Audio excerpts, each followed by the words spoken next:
What's going on, everybody? It's your boy Zoe, No Days Off DFS, here to bring you a quick NBA slate breakdown slash how I am attacking this monster of a slate that has so much news that we're going to have to pay attention to what is what and what's going on today's slate.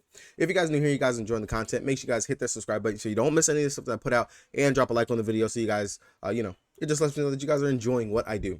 To be very honest and fair with you guys, I almost didn't record today just because of all the news that was coming out left and right.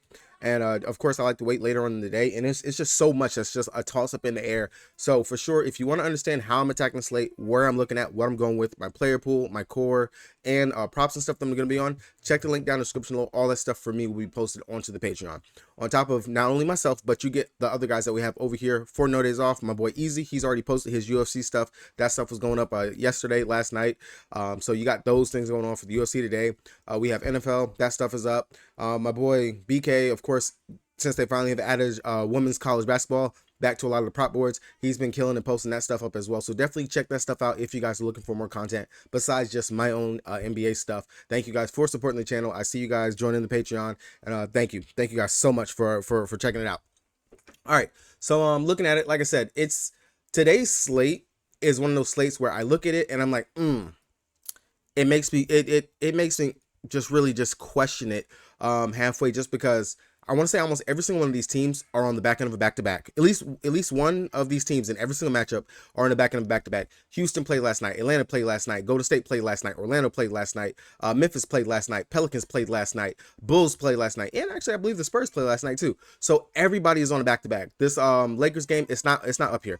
So some teams would travel, some teams would not. Some teams, it's a lot going on today's slate that we have to pay attention to. And so that's why I'm going to put a more detail in regards to what I'm looking at, what I'm paying attention to up on the Patreon as I make my player pool and core for that. But just going over a quick breakdown in regards to how I think for today, that's literally what I'm going to focus on in this video. I'm not going to make it too long. I'm going to try to make it about 10-15 minutes at the most.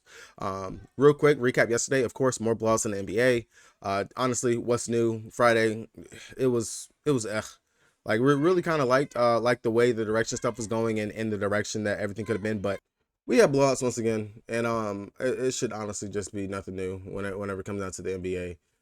But going on, looking at today, I'm not even going to dread too much on yesterday. Like I said, a lot of injury news. If you guys want to really pay attention to it, you definitely can pull this up. But the biggest thing to note, Dylan Brooks is expected to be back today for them. DeJounte Murray is questionable to play, might be on the trade block, might be traded. Hopefully it's not to the Lakers, because I do not understand what the Lakers or what Atlanta would get in value or return for DeJounte Murray. Like, it doesn't make sense. DeJounte is pretty much exactly what you have in D'Lo. It would be, I think it would be a bad move for the Hawks if they were to make that type of trade. It just doesn't add up or anything. I don't see any way that trade would make sense for either.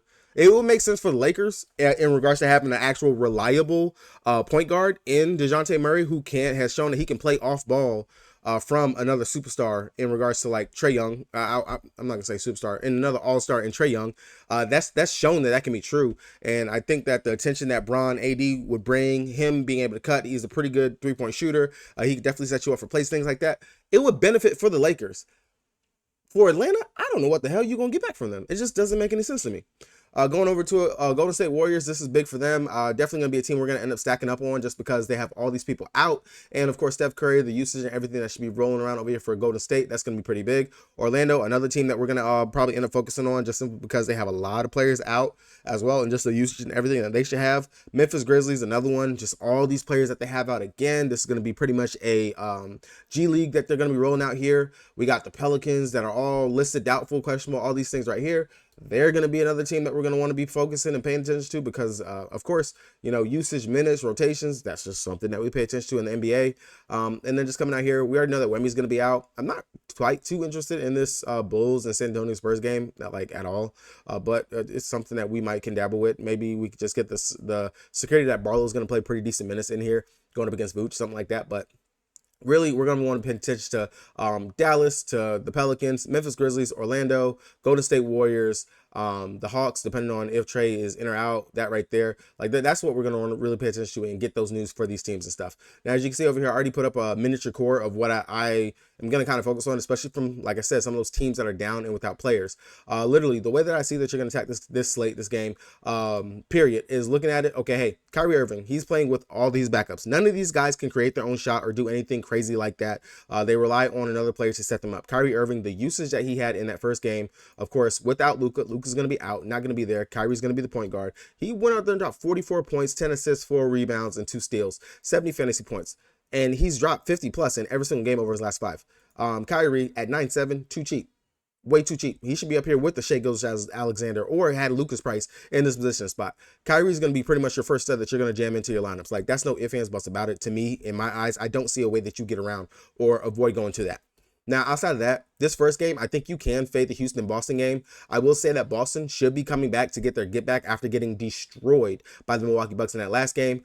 This is going to be, I guess, maybe somewhat a narrative that you might be able to play into for Houston because Udoko, I think I said his name right, it's going to be his first time playing in Boston against his former team that fired him because of the whole things that he had going on with that team. So maybe he can get his players to play up for this in this spot.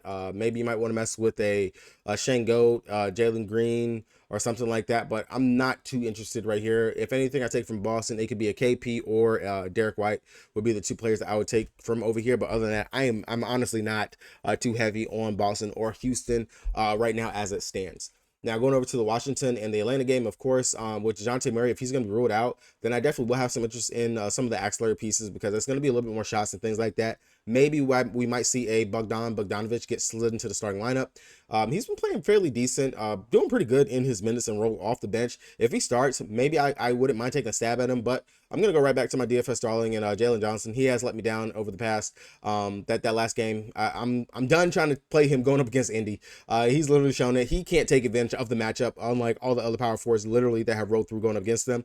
But Jalen Johnson, I definitely do like him going up against the Washington Wizards. They're still a poor defensive team as well. And maybe without DeJounte Murray, he should be probably the 1B, I would think, in that starting lineup to Trae Young with him being out there. And then outside of that, if you want to mess with going to Trae, I don't mind or going to that. But Jalen Johnson, especially if DeJounte Murray is going to miss. Like I said, going over here for the Memphis side, we're really going to want to focus and pay attention to this team because they are shorthanded. Like, just look at all the outs that they have. Outs. I think they might have, 1, 2, 3. Well, Jerry Jackson's questionable, but I doubt that he plays. 1, 2, 3, 4, 5, 6, 7, 8, 9. And they re-signed Biyombo? Okay. They have, we'll say 9 right now because Jaren Jackson Jr. could possibly play. But if they roll out 8 players, you better have you some damn Memphis Grizzlies, especially some of this value, because they have no one to play. They have no choice but to play these players. Let's see, Jake, whatever the hell you say his name is, he was recalled from the G League. He might be able to go out here and see some minutes. He just played last night, 20 minutes, not bad, 21.5 fantasy points. Maybe something we could take a stab at, mess with him right there. Gilliard, he started at the point guard, really didn't do too much right there. David Roddy, he came in.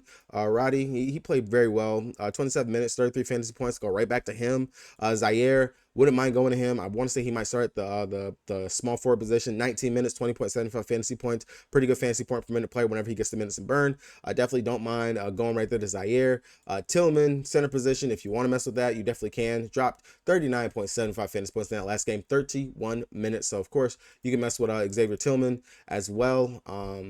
Who else from over here? And then Luke Kennard. I really do like the upside for Luke Kennard. As long as whoever doesn't draw the OG matchup is really kind of who I do favor in regards to it. Actually, they have more than 9 players. I forgot whenever I click players and put them into my line, it takes them away from the player pool. But 29 minutes shot, 29.75 fantasy points. So really good point per minute producer, especially whenever he's out there. And just all the usage that these guys are going to have is going to be crazy. And then Vince Williams Jr., he's my bounce back candidate for today. 5'6". He's a pretty good fantasy point per minute producer whenever he is out there on the court. And I do think that he can definitely bounce back. But of course, again, from the New York side, it's going to depend on who gets that OG matchup. OG, pretty decent defender, and he's going to mainly try to hawk and stay on you. They've been putting him on the best player player on the opposing team so far. I've noticed that from watching New York, and they play much better defensively since they've gotten OG. So definitely something to pay attention to. Now, over here on the New York side, if Brunson was to be ruled out, then of course maybe we're gonna want to have an uptick in some interesting players like Quentin Grimes, Dante, Josh Hart, of course Julius Randle. He's gonna get a bump and everything. If Brunson is gonna be out, and if they have Randle's assist sitting around like a 4.5 or a 5, I would definitely take the over on that, just because we know that he can play make as well with that ball in his hand, and I wouldn't be surprised if he plays that point forward role as well. Some plays that you could take a stab at, or just a GPP flyer. Let me see, have they actually been giving Flynn some minutes? Not really. Don't mess with Flynn, but you can mess with Evan Fournier as a very deep GPP option. But I would imagine they would give Miles McBride probably the start in the spot, or just run him at least some decent backup minutes out there. But it would be interesting to see who they actually put. Wouldn't be surprised if they just give Dante the start at the point guard position. Wouldn't surprise me. Maybe slide Josh Hart into the starting lineup. You definitely could do that. Very defensive minded lineup that you would be putting out there. Wouldn't be bad. Now we're here for Orlando taking on my Thunder. They're on the back end of back-to-back. They played OT last night, so kind of like that same thing what we just saw with Boston going in trying to go against Milwaukee, coming off the back-to-back. I'm not gonna lie, I'm a little scared in regards to a possible blowout. Now, if I'm going to toss that out of my brain and just say, like, yeah, my Thunder, they can definitely blow them out. They definitely can. If we come in locked in like we have been over the past several games, we can definitely do that. No questions asked. But this is a bounce back spot for players like Jalen Suggs, who the Thunder, we do give up quite a bit of open 3-point shots, which Suggs, he tends to shoot them from 3. He only played 14 minutes last night because he got himself into foul trouble, and they just sat him. He did not play in that Miami game. So I definitely would expect Suggs to go back to his normal minutes here, especially with all the players that they do have out. I do like the upside for Suggs. And then, of course, you can go with Paolo. Definitely play like dog shit last night as well. 36 minutes, dropped 42.5 fantasy points. But remember, the game did go to OT, so it did take him quite a long time to actually go ahead and get there. So you can definitely mess with Paolo if you want to go there. But I do have a lot of interest in Mo Wagner off the bench. Once again, the dude is a bucket, a walking bucket off of the bench. The man just balls out. And I like his grit. I like his grind. I like his hustle. I really do like the upside for him here in the spot going up against my Thunder. Back up big off the bench. So definitely something else that you could also take from over here from them. And then Chuma Okeke, kind of talked about it over the last couple of games. He's been slowly ticking up in regards to what he's doing. In each game, he's done a little bit more in regards to the fantasy point production. I did talk about it in regards to he's just not shooting it well. And sure enough, 6 of 10 last night, pretty good game, 27.5 fantasy points, was sitting at 4-5. So if you played that, you definitely got a pretty good value right there. Of course, not the prettiest name in regards to just shoving into your line, but something you could definitely go with. Now, going over here to Golden State Warriors, the players that we're going to want to mess with and get to over here, I do believe that they're going to start Pod. I can see him being the starting point guard, especially because you are missing players like Steph Curry, Chris Paul. They are both out. Now, if they do decide they want to run Corey Joseph out there at the starting point guard position, I'll have a little bit of interest, but I'll scratch my head a little bit. I'm not 110% sure in regards to Corey Joseph getting a start. I love the upside for Pod. I do think that he should start. He's a pretty decent scorer and playmaker in his own right, and he also is one of those guards that can get in there and puts his nose where it doesn't belong and getting those rebounds and things like that. Even if this game was to blow out, I should imagine that your rookie should still at least play about 25 to 30-ish minutes in a blowout, period, just because he's a rookie. Get him the reps, get him the burn, get him the time out there. He hasn't shot too well from 3 over his past 3 games, but that definitely could change because we do know Milwaukee does give up a ton of 3-point shots to opposing guards, and they do lack on that defensive side right there. Outside of that, I'm not going to mess with Klay Thompson. Without Steph Curry, without Draymond Green, without the other guys of the big 3 of the dynasty, Klay isn't Klay. He's not really all that great. You could definitely go there and mess with it as a GPP option, but I'm going to personally fade, and I'll go ahead and I'll pay up for the Pod, who might be lower owned than him. Outside of that, of course, talking about the rookies, you could definitely mess with TJD, him as well. I would imagine that Wiggins would be slid back into the starting lineup as well. But Dario Saric would be another play. He got slid into the starting lineup yesterday, played very well in those minutes, 28 minutes, 38.75 fantasy points. I'll go right back to the well with him, especially because he is a 3-point shooter. He definitely playmaker as well with the assists and rebounds that he can give you. I do like the upside, especially sitting at 4,700. That's value all day, every day. Take it. Love it. Milwaukee side, not too interested in anything over here for them. And then, like I said, from the Bulls and then from the San Antonio Spurs side, I wasn't looking too heavy from them. And then really from this Dallas game, got to know what's going on with the Pelicans. If all these players are going to be ruled out, then we're going to end up going right back to what we used to before. That's going to be Dyson Daniels, Jose Alvarado, Jordan Hawkins. Those are going to be the guys that we're going to focus in and want to play from over here if we get CJ and BI and Trey Murphy out. Those are the guys that we're going to go to. We've already seen it before early in the season, and I wouldn't imagine that Jonas would go out here and play big minutes, but Jones would be someone else that you can consider. But it's going to be mainly these guys off the bench.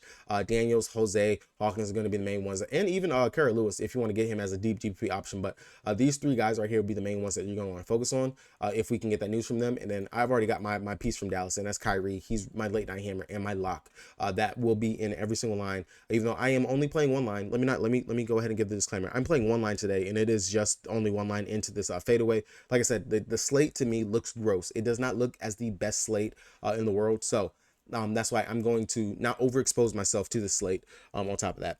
So hopefully I gave you guys a little something that you guys could use. Hopefully you guys do cash out. Enjoy your Friday, wild card Friday. Enjoy some football games, things like that. And I'll see you guys again tomorrow. Peace.